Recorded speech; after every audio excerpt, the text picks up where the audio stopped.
Good morning, corn breeders, corn enthusiasts, product development managers around the world. Today is a great day in this business. We're getting close to harvest, and we're going to talk today about inbreeding depression. This is David Benson with Cornhusker Hybrids LLC in Lincoln, Nebraska, where our mantra and trademark is success starts with a seed. No truer words have ever been spoken. Today I'm going to talk about inbreeding depression. It's kind of a topic that's near and dear to me because my PhD thesis years ago was written on inbreeding depression in recurrent maize populations at Iowa State. As a matter of fact, I think the paper that was published in the Journal of Heredity at that time was Inbreeding Depression in Maize, Before and After Recurrent Selection. I think that's the title now. It's been 30 some years since I wrote it, but anyway, one of the big deals and a thing that you have to have if you're going to have inbreeding depression, you have to have heterozygous loci, and you're going to have some level of dominance or difference at those loci that's measurable.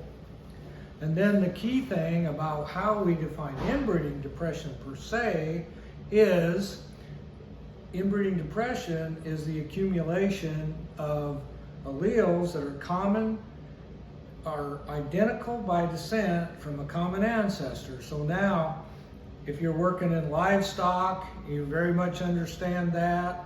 If you're working in humans, obviously understand that. Humans are very intolerant to inbreeding depression. I mean, that's basically why they tell you not to marry your cousins or relatives, because there can be an accumulation of lethal alleles there that you wouldn't find ordinarily in the population per se.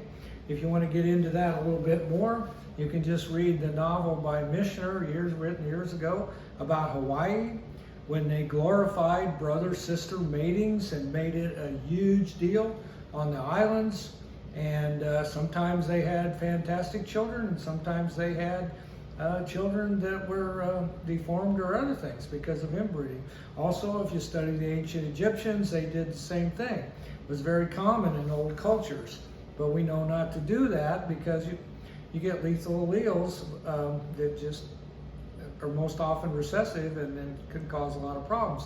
And if you look at maize years ago, when we first started breeding corn, we'll call it breeding corn in the US, which involved inbreeding. When they finally figured out you could inbreed lines, you get these little scrawny lines, and you could recapture all this heterosis when you cross these little scrawny lines together. There was just literally thousands and hundreds and thousands of lethal alleles out in all the US maize populations when they first started that, and guess what? When they're lethal, they disappear because they die.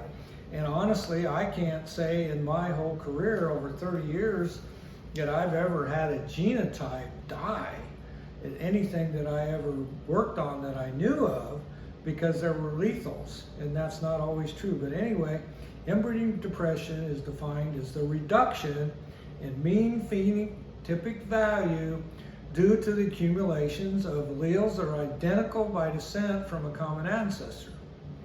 And so what happens, let's just say, in the big traits that are affected, I mean, are all affected. You can do that great picture if you started in maize and other crops where you start with an F2, you go F3, F4, F5, F6, F7, whatever, and you can just draw this straight line, and they get shorter and less productive every step of inbreeding.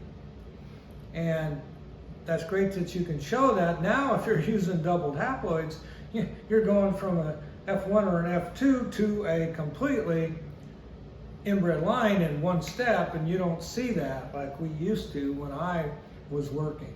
So the maximum inbreeding depression you can have is if you have a population that the allele frequencies of the favorable alleles, if you want to call them that for lack of a better word, is 0.5. If it's on the way to 0.5, you can keep getting more heterozygotes. If it's over 0.5, you're going to have less. And so your inbreeding depression rate is maximized when you have the highest number of alleles that can segregate, because only segregating loci can contribute. So that's what we're talking about. We're talking about breeding corn we're talking about the fact that after the experiments of Shaw and East in early 1900s at Cold Spring Harbor in New York, the world learned that we could breed corn, and the business world and the seed business in the United States started in the 20s and 30s, with many of those companies still going. Of course, many aren't, but that's when it started. And we've averaged about 2 bushel, a little more of what can be attributed to genetic gain over the last nearly 100 years in breeding corn in the U.S. It shows no sign of decreasing. So inbreeding depression is important in some crops. Now you have inbred crops like cereal grains, wheat, rye, oats, soybeans, where their crop is the inbred, and that's a lot different, say, than maize, where we have to breed and then cross out, because we sell hybrids, not inbreds, in cross-fertilized crops. In self-fertilized crops, they sell inbreds.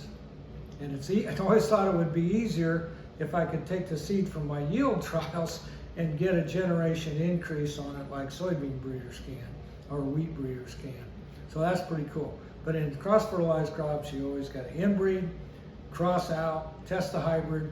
The goal at the end of the day is you got to have the inbreds that'll shed pollen in the field, the male, and die. The female has to be the best seed parent possible to keep the cost of goods down, and the hybrid has to be the best in the market for the traits that you are after. And there's a very specific combination of inbreds normally. Very few get to the market, and it's all about specific combining ability. So when you're out in your field and you're thinking about what populations you're going to use, okay, to start with. I mean, if you're working, let's say, and I used to work with John Hoffbeck, and he was an wise old breeder and pioneer, and he more or less said he'd spent his whole career putting together B73 and breaking it down. That's what he said, and he did. And essentially, B73, a line released in 1970. I think at Iowa State, is probably the progenitor of every female inbred line in the world, is yellow, and most of them that are white, and some in other places. I mean, temperate germplasm, or what they call U.S. germplasm, in other places that are more temperate, tends to be B73 derived. I mean, that's what it is on the stiff stock side. So all those lines all over the world, they have alleles that are identical within. And we used to try to figure out, the inbreeding coefficient of some of our breeding crosses when I worked for Pioneer. And when you get on the stiff stock side, it was very, very difficult to get anything with what I would consider a low F value. And again, it's one thing, okay, so you want your best population to produce the best line coming out to replace the lines that you already have. Okay, so are you going to use a very tight cross, or are you going to utilize a more wider cross? And then one of the situations, particularly on the seed parent side, you got to continually try to bring in some more variation. And where do you get it when everything almost cross goes back to B73?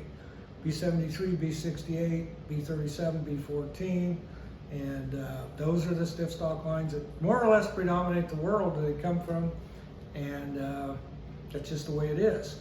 So if you're out here and you're a breeder and you're trying to develop improved lines and better hybrids that'll make your company more money, then which kind of population are you going to choose? And within companies, someone is continually needs to be bringing in new alleles, if you want to call germplasm allele sources, and so that you can get away from some of that inbreeding depression. Some of it can be good, and but there's a point where you need to bring in some diversity. So when you self a population, it looks like it's actually different. I mean, I've seen populations, particularly stiff stalk lines, that, I mean, they don't segregate out and get that crazy at the F1 or F2. And particularly, you can check that out, and that's normally because they're very similar, the parents you crossed. Why are they very similar? Is because they're sharing alleles from a common parent in the background, and a lot of them. So, you guys think about it. I want you to think about it when you're setting up your breeding populations. And this, I talk in terms of maize because maybe it's the easiest crop to work with, maybe it isn't, but that's what I have the most familiarity with. If you're working in a self-pollinated crop, you know what you're going to do. You still got to create variation and select, and you're going to inbreed. So your product is the inbred, which is you have to put everything into one line in maize or a cross-pollinated crop. You can put part of your traits in one inbred, part of the traits in another, and get the manifestation in the cross. And that's the advantage of a cross-pollinated crop, is that you don't have to put every bang for your buck in one inbred. You can bang some traits in one, some traits in another, find the things that complements, find that product to marketplace. So today I just wanted to just talk to you a little bit about inbreeding, a little bit about inbreeding depression, and how to think about it in terms of improving your germplasm and developing new and improved products and bringing in some new alleles, because you have to. That's the lifeblood of breeding. We have to get them somehow. So I'd like to close today and say we're getting to the end of summer here in the U.S. People normally start harvesting nurseries after Labor Day, and Labor Day is coming up this week. I wish you the best. I'm hoping to learn a lot this fall and learn a lot from you. So this is David Benson with Cornhusker Hybrids in Lincoln, Nebraska, where we say success starts with the seed, and no truer words have ever been spoken. Civilizations have risen and fallen based on the amount of food they could provide their armies or their people. So have a great day, and I'll talk to you next week.